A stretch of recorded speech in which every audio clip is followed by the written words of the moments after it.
ఇప్పుడు మనం తెలంగాణ చరిత్ర గురించి తెలుసుకుందాం. ప్రాచీన కాలంలో తెలంగాణ బంగారు బాతులాగా పనిచేసింది. మన దగ్గర గడ్డి గాదం తీసుకొని రోమన్లు మనకు బంగారం ఇచ్చిర్రని చరిత్ర చెప్తున్నది. ఇలాగే గడ్డి గాదం అంటే మీరు ఆశ్చర్యపోవచ్చు. గడ్డి గాదంలో స్పైసెస్ ఉంటాయి. ఇలాచీ, లవంగాలు, ఇలాంటి స్పైసెస్ అన్నీ రోమ్లో చాలా విరివిగా వాడేవారు. దానికోసం వాళ్ళు తీసుకొని ఈజిప్ట్కు బంగారం ఇచ్చేవాళ్ళు. ఈజిప్ట్ నుంచి మనకు బంగారం వచ్చేది. అందుకోసమే నేను గడ్డి గాదం ఇచ్చి బంగారం తీసుకున్నామని చెప్పాను. ఇంకోటి ఏంటంటే రోమన్లు చేసిన ఘాతకం ఏంటంటే రోమన్ల మ్యాప్లో మన తెలంగాణ వింధ్య కింద ఉన్న రాజ్యము తెలంగాణ ఏది లేకుండా చేశారు. దానిపైన ఇంకొక ఎపిసోడ్ నేను ప్రత్యేకంగా చేయగలను. వింధ్య కింద రాజ్యమే లేకుండా చేస్తే వాళ్ళకు పోటీ లేదు అని రోమన్ల ఆలోచన. కానీ తర్వాత కాలంలో 500-600 సంవత్సరాలు దాటిన తర్వాత తెలంగాణ కూడా మ్యాప్లలో చేరింది. ఈ తెలంగాణ లేని మ్యాప్ల పైన ఇంకొక ఎపిసోడ్ నేను చేయగలను. ఇప్పుడు ఇంకొకటి ఏంటంటే తెలంగాణ గురించి తెలుసుకోవటానికి ముఖ్యంగా మత్స్య పురాణము, విష్ణు పురాణము, వాయు పురాణము, బ్రహ్మాండ పురాణములోని మన శాతవాహన రాజుల చరిత్ర, వారు పాలించిన కాలం, వారు పాలించిన విధానము, వాళ్ళలో జరిగిన యుద్ధాలు మరియు అనేక విషయాలు ఇలా పురాణాలలో ఉన్నాయి. ప్లాటో కంటే ముందు 2000 సంవత్సరాల పూర్వమే జరిగిన కుట్ర ఇది. వింధ్య కింద మన తెలంగాణ లేదు అనే దానికి మ్యాపులు తయారు చేసి ప్రపంచం మొత్తం విరివిగా వాళ్ళు సప్లై చేశారు. ఈ ఇంటర్నెట్లో ఇలాంటి మ్యాప్స్ ఇప్పుడు లేవు, ఎందుకంటే ఇవన్నీ తీసేశారు. అక్కడ ఎక్కడనో ఒక కాడ మూలకు దొరికిన ఒక మ్యాపు మీకు తర్వాత తొందరలో ఇవ్వగలను. ఇంకా విషయాలు ఏంటంటే మన మంజీరా మూసీ లోయలో మూచిపాని, మోవిపాని, సంఖ్యాయన, సౌత్ర సూత్రాలు, మహాతలవరసలు లాంటి వేదాంతం తెలిసిన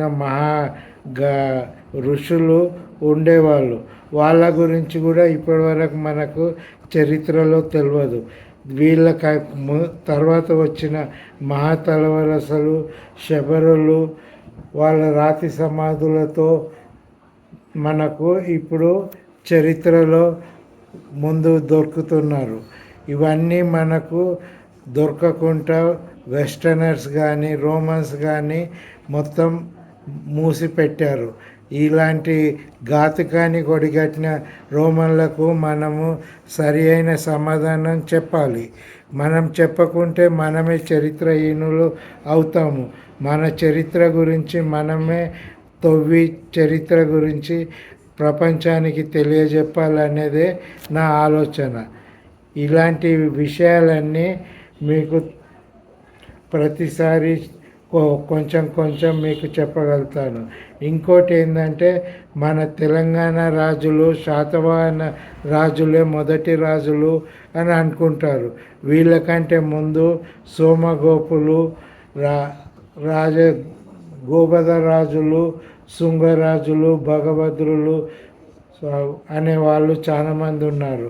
వీళ్ళకి ఇచ్చిన మన గొప్పతనం ఏంటంటే సోమగోపరాజు వాళ్ళ నాణ్యం పైన రాజ్యానికి సంబంధించిన ఒక రాజముద్రిక వేశారు. ఆ రాజముద్రిక మీకు త్వరలో వేరే దాంట్లో మీకు చూపెట్టగలను, లేదంటే ఇక్కడ థంబ్నెయిల్లో మీకు కనబడగలదు. ఇలాంటి విషయాలు ఎవ్వరు చెప్పలేరు. నేను చెప్పనీకి సాహసం చేస్తున్నాను. నా మీద ఏదైనా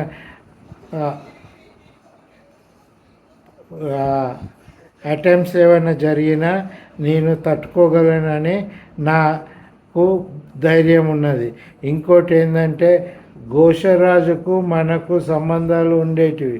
ఘోషరాజు తర్వాతనే మన శాతవాహనులు వచ్చారు. తెలుగు రాజులని కాదని వాళ్ళకంటే ముందు ఉన్న మరాఠ్వాడా నుంచి వారంతా పైశాచిక భాషలో మాట్లాడేవారు. దీనికి ఉదాహరణగా అలుని చరిత్ర ఉన్నది.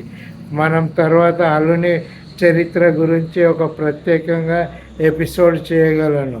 మీరు ఆలోచన పడవచ్చు, ఈయన ఎప్పుడు ఒక ప్రత్యేక ఎపిసోడ్ చేస్తా అంటున్నాడు కానీ ఎప్పుడు చేస్తాడు అనే దానికి మీకు అనుమానం రావచ్చు. గమ్మత్ ఏంటంటే నేను ఈరోజే యూట్యూబ్ ఎట్లా అప్లోడ్ చేయాలనేది ఒక బాబు ద్వారా నేర్చుకుంటున్నాను. త్వరలో నేర్చుకున్న తర్వాత ఇవన్నీ మీకు త్వరలో ఒకదాని తర్వాత ఒకటి ఒక సీరియల్లో రాగలదు. ఇప్పుడు చూస్తే నా ఫేస్ కూడా గడ్డం పెరిగి నెరిసి ఉన్నది. నేను తయారు కాకుండా వితౌట్